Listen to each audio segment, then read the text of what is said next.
स्वागत है दोस्तों। आज के मुख्य समाचार में आज देश और दुनिया से कई अहम और बड़ी खबर आ रही है। बात करेंगे हर खबर पर विस्तार से। मुसलमानों ने 500 साल पढ़ी नमाज उनसे सिस्टमिक ढंग से छीन ली गई। बाबरी मस्जिद प्राण प्रतिष्ठा पर बोले असदुद्दीन ओवैसी। एक और बड़ी अपडेट, भारत जोड़ो न्याय यात्रा पर हुए हमले पर कांग्रेस आक्रामक, बोले डराने और धमकाने से हम नहीं रुकने वाले। इसी के साथ अगली बड़ी खबर में आपको बताएंगे। सीएम नीतीश का बड़ा एक्शन, शिक्षा विभाग से हटाए चंद्रशेखर, आलोक मेहता होंगे नए शिक्षा मंत्री। 3 मिनिस्टर के प्रभार बदले। एक और बड़ी अपडेट, इराक में अमेरिकी एयरबेस पर हमला, ईरान ने दागी बैलिस्टिक मिसाइल, कई सैनिक घायल। वहीं अगली बड़ी खबर में आपको बताएंगे। इजराइल में फिर शुरू हुआ पीएम नेतन्याहू का विरोध, तेल अवीव में जुटे हजारों प्रदर्शनकारी। तो चलिए देख लेते आज की पहली बड़ी खबर। मुसलमानों ने 500 साल पढ़ी नमाज उनसे सिस्टमिक ढंग से छीन ली गई। बाबरी मस्जिद प्राण प्रतिष्ठा पर बोले असदुद्दीन ओवैसी। दरअसल दोस्तों, अयोध्या में 22 जनवरी को होने वाले प्राण प्रतिष्ठा समारोह से पहले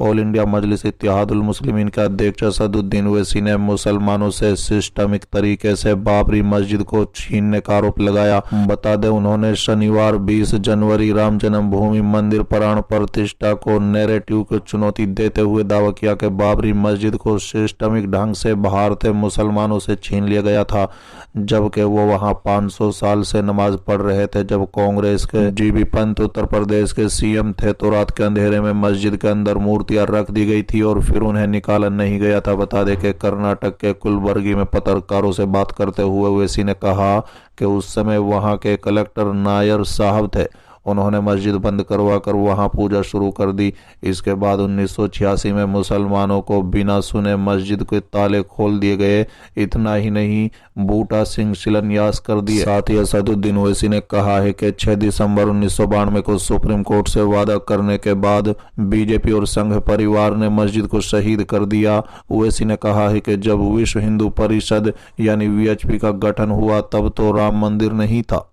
एआईएमआईएम नेता ने कहा है कि यकीनन ये सुप्रीम कोर्ट का फैसला है, ये टाइटल शूट का केस था। कोर्ट ने आस्था की बुनियाद पर कहा है कि हम ये जमीन मुसलमानों को नहीं दे सकते। कोर्ट ने अपने फैसले में ये भी कहा है कि मस्जिद को मंदिर तोड़कर नहीं बनाया गया था। बता दें कि एआईएमआईएम चीफ ने कहा है कि मैंने ये फैसला आने के बाद कहा था कि इस फैसले के बाद कई और मुद्दे ओपन हो जाएंगे। आज आप देख रहे हैं कि संघ परिवार हर जगह जाकर बोलता है कि यहाँ मस्जिद नहीं थी। मेरा मानना है कि अगर जीबी पंत मूर्तियां हटा देते या ताला नहीं खोले जाते तो क्या आज हमें ये दिन देखना पड़ता। हमारे सवाल का कोई जवाब नहीं दे रहा है। चलिए अगली खबर, इजराइल में फिर शुरू हुआ नेतन्याहू का विरोध, तेल अवीव में जुटे हजारों प्रदर्शनकारी। दरअसल दोस्तों, गाजा में हमास के खिलाफ चल रहे युद्ध के बीच शनिवार को एक बार फिर प्रधानमंत्री बेंजामिन नेतन्याहू की सरकार के खिलाफ जमकर विरोध प्रदर्शन देखने को मिला। आपकी जानकारी के लिए बता दें कि हजारों इजरायली तेल अवीव में एकत्रित हुए और नेतन्याहू पर देश की सुरक्षा को खराब करने और फिर से चुनाव कराने की मांग की गई। बता दें, दरअसल पिछले लंबे समय से सरकार के खिलाफ इजरायली विरोध प्रदर्शन कर रहे हैं। हालांकि पिछले साल हमास के हमले के बाद उन पर रोक लग गई थी, जो अब एक बार फिर से शुरू हो गए हैं। वहीं कुछ समय पहले किए गए जनमत सर्वेक्षणों में भी नेतन्याहू के लिए कम समर्थन देखने को मिला है। लोग सत्ता परिवर्तन की मांग कर रहे हैं। इस कड़ी में शनिवार रात को तेल अवीव चौराहे पर बड़ी संख्या में लोग जुटे और सरकार के खिलाफ विरोध प्रदर्शन किया। हालांकि इस बार लोग 2023 में देखी गई भीड़ की तुलना में बहुत कम थे।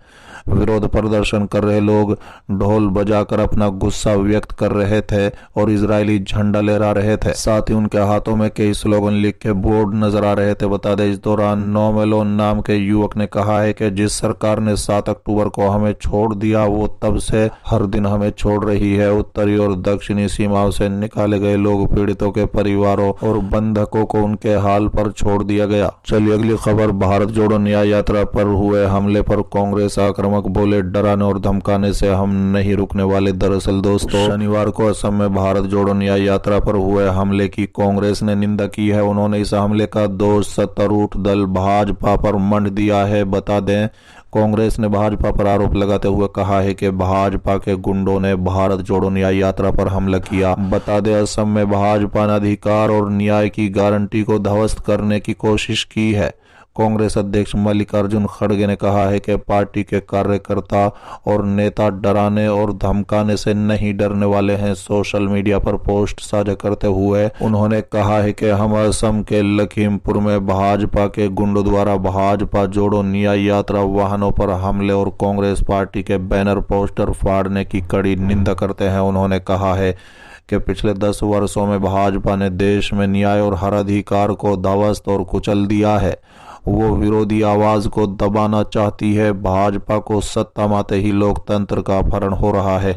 खड़गे ने कहा है कि कांग्रेस असम में भाजपा सरकार के इन डराने और धमकाने की रणनीतियों से डरने वाली नहीं है। बता दें, एआईसीसी महासचिव केसी वेणुगोपाल ने भी कथित हमले का एक वीडियो साझा किया और उन्होंने सबसे भ्रष्ट सीएम हेमंत बिस्वा शर्मा को बताया। साथ ही उन्होंने लिखा कि भारत जोड़ो न्याय यात्रा से कितने डरे हुए हैं, देखिए इनके गुंडे हमारे कांग्रेस के पोस्टर और वाहनों को तोड़ रहे हैं।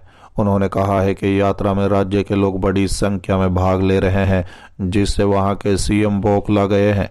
भीड़ से बौखलाए सीएम किसी भी हद तक गिर सकते हैं। बता दें कि कांग्रेस ने आरोप लगाया कि असम के उत्तरी लखीमपुर शहर में भारत जोड़ो न्याय यात्रा के बैनर और पोस्टर तोड़ दिए गए हैं, जहां से यात्रा शनिवार को गुजरेगी। राहुल गांधी के नेतृत्व वाली यात्रा दिन में बाद में अरुणाचल प्रदेश में प्रवेश करने से पहले उत्तरी लखीमपुर के मुख्यालय शहर सहित लखीमपुर जिले के कई हिस्सों से होकर गुजरेगी।